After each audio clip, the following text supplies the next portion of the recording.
وہ قیصر احمد راجہ صاحب نے مجھے ایک ویڈیو بھیجی ہے جس میں کچھ لڑکیاں ڈانس ماس کر رہی ہیں اور پھر آگے استقبال رمضان کے نام سے نا چل رہا ہے کہ ایڈ چل رہا ہے کہ رمضان آنے والا ہے تو یہ پروگرام آپ دیکھیے گا. قیصر احمد راجہ صاحب نے میری توجہ اس طرف دلائی کہ آپ نے ڈانس کرنا ہے کرو, آپ نے جو مرضی کرنا ہے کرو, میڈیا پہ کون سا کوئی, لیکن اس پہ رمضان کا خدا کا واسطہ لیبل مت لگاؤ. یہ رمضان کا لیبل نہیں لگاؤ اس پہ.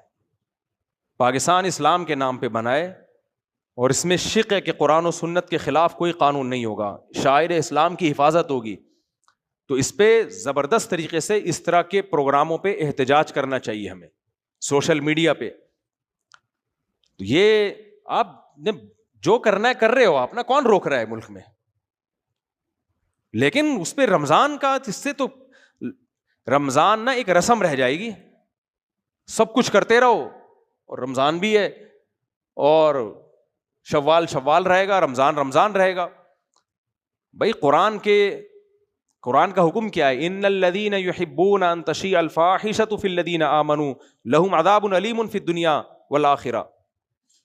جو لوگ بے حیائی پھیلاتے ہیں ان کے لیے دنیا میں بھی دردناک عذاب اور آخرت میں بھی. دنیا میں دردناک عذاب تو حکومت دے گی, اگر اسلامی حکومت ہوگی. حکومت دے نہیں رہی ہے, وہ تو ایسے قوانین پاس کر رہی ہے کہ بے حیائی اور زیادہ پھیلے. لیکن آخرت میں اللہ کی حکومت, اس سے کون بچا سکتا ہے ان کو؟ تو آج جو ہم نے قرآن پڑھا ہے نا, اس میں یہ بھی ہے کہ الشیطان یعدکم الفقر ویأمرکم بالفحشاء, کہ شیطان تم سے بے حیائی کے وعدے کرتا ہے, اور انما یأمرکم بالسوء والفحشاء, تمہیں برائی اور بے حیائی کا حکم شیطان دیتا ہے. شیطان کا کام ہے یہ. رحمان وہ ہمیں حیا کا حکم دیتا ہے, اور اللہ کا دشمن شیطان وہ ہمیں بے حیائی کا حکم دیتا ہے. تو اس لیے میڈیا کی اس قسم کی حرکتوں پر احتجاج کرنا چاہیے. آپ اگر بے حیائی کر بھی رہے ہو تو کم از کم اس بے حیائی کے ساتھ رمضان کا لیبل مت لگاؤ. تو اس لیے اس پہ سوشل میڈیا پہ نا بھرپور آواز اٹھائیں اور اس کے خلاف بات کریں. اس کا بڑا اثر پڑتا ہے جب سوشل میڈیا پہ آواز اٹھتی ہے. الحمد للہ نحمدہ ونصلی علی رسولہ الکریم. رمضان 2026 کی آج پہلی تراویح کا کچھ خلاصہ بیان کروں گا. آج ہم نے سوا پارہ پڑھا ہے, پہلا پارہ اور دوسرے پارے کا ربع یعنی ایک چوتھائی حصہ. سورہ بقرہ قرآن مجید کی پہلی سورت ہے. چاہیے گھڑی میں ٹائم صحیح ہو رہا ہے؟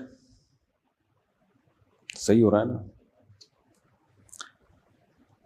اللہ تعالیٰ نے اس سورت میں قرآن مجید کی ابتدا میں اللہ تعالیٰ نے قرآن کا تعارف کروایا ہے. دیکھو رمضان جو ہے نا, یہ قرآن کا مہینہ ہے. ھدی للناس وبینات من الہدی والفرقان, اللہ کہتے ہیں قرآن میں کہ رمضان وہ مہینہ ہے جس میں ہم نے قرآن کو نازل کیا جو لوگوں کے لیے ہدایت ہے. ہر انسان کو ضرورت ہے سیدھے راستے کی, اس کے بغیر انسان نہیں بن سکتا. تو قرآن کو اللہ نے کتاب ہدایت, سیدھا راستہ. غیر مسلم کبھی بھی سیدھے راستے پہ نہیں ہو سکتے, ان کے پاس سیدھا راستہ ہے ہی نہیں. انسان کو خود نہیں پتہ چلتا سیدھا راستہ کیا ہے, غلط راستہ کیا ہے. صحابہ کرام رمضان کے مہینے میں مسجدوں کو بھرپور طریقے سے آباد کیا کرتے تھے, قرآن سنتے, قرآن سناتے. اسی چیز نے ان کو اللہ کے دین سے جوڑ کے رکھا ہوا تھا. اسی چیز نے ان کو بڑی بڑی طاقتوں کے سامنے احساس کمتری میں مبتلا نہیں ہونے دیا. تو اس لیے شوق و رغبت کے ساتھ یہ درس آپ سنا کریں. پہلا مرحلہ ہوتا ہے سیدھی بات کو سن لینا. جب انسان میں سننے کی صلاحیت پیدا ہوتی ہے پھر اللہ اس کو عمل کی توفیق دے دیتے ہیں. سنے ہی نہیں تو کہاں سے عمل ہوگا. اور یاد رکھو اس زمانے میں اگر تم نے قرآن نہیں سنا قرآن کیا کہتا ہے, سیدھا راستہ کیا ہے, تو پھر اتنے گمراہ ہو گئے کہ پہلے اس کا تصور بھی نہیں تھا. کیونکہ خوب اچھی طرح سمجھ لینی چاہیے یہ بات کہ انسان اگر اپنا کوئی راستہ متعین نہیں کرتا, وہ دوسروں کے راستے کا حصہ بن جاتا ہے. پھر وہ آپ اگر اپنا خود ہدف متعین نہیں کریں گے نا, کس ٹریک پہ میں نے زندگی گزارنی ہے, تو شیطان پھر آپ کو اپنے والے ٹریک پہ لے جانا شروع کر دے گا. آج انسان کا مقصد 3 چیزوں میں منحصر ہے, عزت, شہرت, پیسہ, بس اس کے علاوہ کچھ ہے ہی نہیں, سوچتا ہی نہیں ہے. اسی کو کامیابی سمجھا جاتا ہے. قرآن یہ باتیں کرتا ہی نہیں ہے, قرآن کسی اور دنیا میں ہمیں لے کے جاتا ہے. تو عزت, شہرت, دولت, یہ سب کسی حد تک ہماری ضرورتیں ہیں, اس سے زیادہ ان کی کوئی حیثیت نہیں ہے, اس کو اتنا ہی رکھنا چاہیے. تو اللہ تعالیٰ فرماتے ہیں ذالک الکتاب لا ریب فیہ ھدی للمتقین, یہ وہ کتاب ہے جس میں کوئی شک نہیں ہے, یعنی اللہ کی طرف سے نازل کردہ کتاب ہے, اس کے اللہ کی طرف سے نازل کردہ ہونے میں کوئی شک نہیں ہے. ہم کتنے خوش قسمت ہیں, خدا کی قسم, جتنا شکر ادا کیا جائے کم ہے. بتاؤ کسی کے پاس کوئی ایسی کتاب آ جائے جو خدا نے خود پیش کی ہو, جس نے اس کائنات کو بنایا, اور اس نے اس کے برحق ہونے کے دلائل بھی قائم کر دی ہوں تاکہ ہمیں اطمینان ہو کہ یہ اسی کا کلام ہے. تو آپ سوچو اس سے بڑی خوش قسمتی کی کیا بات ہو سکتی ہے کہ صاف ستھرا جو کچھ اس میں لکھا ہوا ہے اس پر انسان عمل کرے, اس میں 2 رائے ہو نہیں سکتی ہیں.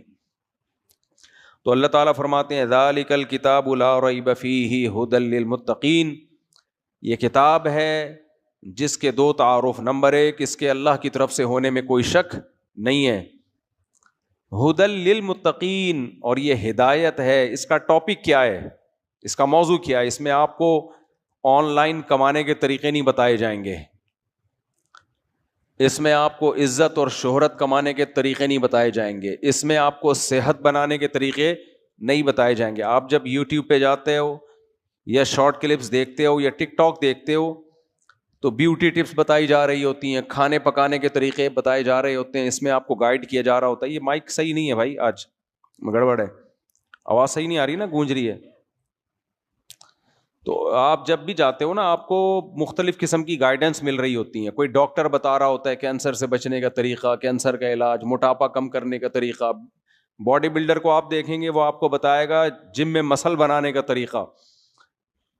تو کھانے پکانے کے طریقے, خواتین کے زیادہ تر چینل بیوٹی ٹپس, یہ سب چیزیں بتائی جا رہی ہوتی ہیں. لیکن قرآن کا ان میں سے کوئی بھی ٹاپک قرآن کا ٹاپک نہیں ہے. کچھ موٹیویشنل اسپیکر ہوتے ہیں, پیسہ کمانے کے طریقے بتائے جا رہے ہوتے ہیں.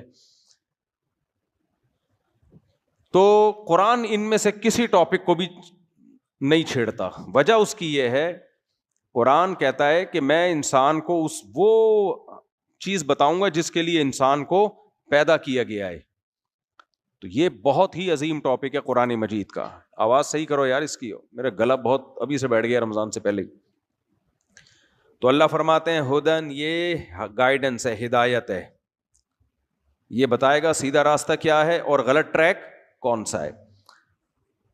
یہ بھی بتائے گا کہ سیدھے راستے پہ چل کے کچھ ملے گا بھی کہ نہیں ملے گا, اور یہ بھی بتائے گا غلط ٹریک پہ چلنے والوں کا انجام کیا ہوگا. یہ سب چیزیں کس کے ذمے ہیں؟ قرآن کے ذمے. اس سے بڑا کوئی اہم ٹاپک ہو سکتا ہے؟